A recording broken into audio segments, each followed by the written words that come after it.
मिरज शहर police station हद्दीतील कोकणे गल्ली इथं बंद घरात पुरुष जातीचा मृतदेह आढळून आलाय। स्थानिक नागरिकांनी बंद घरातून दुर्गंधी येत असल्याची माहिती मिरज सिटी पोलीस स्टेशन यांना दिली।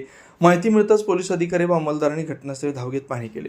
त्यानंतर पुढील मदत व रेस्क्यू कार्यासाठी स्पेशल रेस्क्यू फोर्स आपत्कालीन पथकाशी संपर्क साधण्यात आला। मयत व्यक्तीचं नाव महेंद्र वसंतराव तावडे, वय 50 असून ते घरात एकटेच राहत असल्याची माहिती स्थानिक नागरिकांनी दिली। गेल्या 3 दिवसांपासून ते घराबाहेर दिसून आले नव्हते। दिनांक 19 रोजी दुपारी 12 वाजण्याच्या सुमारास ही घटना उघडकीस आली। प्राथमिक माहितीनुसार मृतदेह पूर्णपणे कुजलेल्या अवस्थेत आढळून आला।